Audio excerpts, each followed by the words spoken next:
ব্যাংকের সামগ্রিক আর্থিক ফলাফল বিশ্লেষণ এবং বছরের বাকি সময়ের জন্য ব্যবসায়িক পরিকল্পনা প্রণয়নের লক্ষ্যে এক্সিম ব্যাংকের ত্রৈমাসিক ব্যবসা উন্নয়ন সম্মেলন 2024 অনুষ্ঠিত হয়েছে। সম্মেলনে জানানো হয় ব্যাংক 450 কোটি টাকার খেলাপি বিনিয়োগ আদায় করেছে। পুরোটা থাকছে রিপোর্টে। ব্যাংকের সামগ্রিক আর্থিক ফলাফল বিশ্লেষণ এবং বছরের বাকি সময়ের জন্য ব্যবসায়িক পরিকল্পনা প্রণয়নের লক্ষ্যে এক্সিম ব্যাংকের ত্রৈমাসিক ব্যবসা উন্নয়ন সম্মেলন 2024 অনুষ্ঠিত হয়েছে। এক্সিম ব্যাংকের প্রধান কার্যালয়ে আয়োজিত এই সম্মেলনে প্রধান অতিথি হিসেবে উপস্থিত ছিলেন ব্যাংকের চেয়ারম্যান মোহাম্মদ নজরুল ইসলাম স্বপন এবং সভাপতিত্ব করেন ব্যাংকের ব্যবস্থাপনা পরিচালক ও প্রধান নির্বাহী মোহাম্মদ ফিরোজ হোসেন। ব্যাংকের চেয়ারম্যান মোহাম্মদ নজরুল ইসলাম স্বপন বলেন, এক্সিম ব্যাংক ক্রমেই অগ্রযাত্রার দিকে এগিয়ে যাচ্ছে এবং ইতোমধ্যেই আমাদের ব্যাংক 450 কোটি টাকার খেলাপি বিনিয়োগ আদায় করেছে।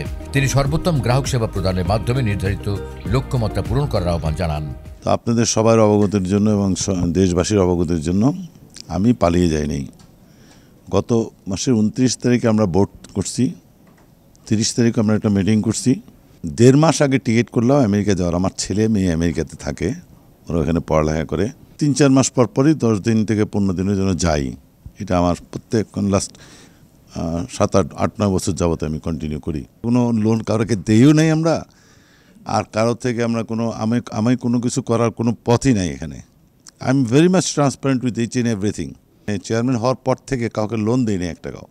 বরঞ্চ আমরা চেষ্টা করতেছি সবাই মিলে আমাদের যে ব্যাড ডেটের লোনগুলি এগুলিকে রিকভার করার জন্য আমরা আপ্রাণ চেষ্টা করতেছি।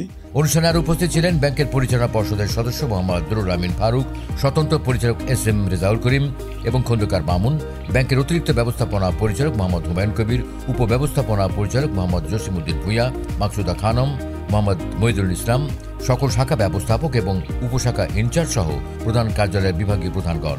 যে প্রবলেমগুলি আমরা অ্যাকচুয়ালি ফেস করতেছি সেই প্রবলেমগুলির কে নিয়ে এবং ভবিষ্যতে কি করতে হবে, কি করলে আমাদের ব্যাংকটা একটা সুন্দর পজিশনে আনতে পারবো, আমরা সেই জন্য সমস্ত ম্যানেজারদের কথা শুনবো এবং আমাদের কিছু বক্তব্য আমরা তুলে ধরবো, যাতে ম্যানেজার সাহেবরা দুইটা সমন্বয়ে একটা সুন্দর পজিশনে আমরা আসতে পারি।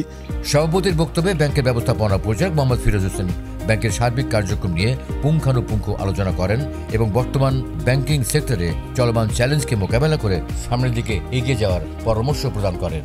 কীভাবে ব্যাংকটাকে ভালো অবস্থায় নেওয়া যায় এবং ব্যাংকটাকে যে আগে যে তার গৌরব ছিল সেটা পুনরুদ্ধার করা যায়। আপনি জেনে খুশি হবেন, এই পর্যন্ত ব্যাংকের যে ডিপোজিট আছে, রিটেল ডিপোজিট বলে সেখান থেকে কিন্তু 1 টাকাও কমে নেই। কিছু কর্পোরেট ক্লায়েন্টদের ডিপোজিট চলে গেছে, সেটা আবার সময় বিশেষ আসবে।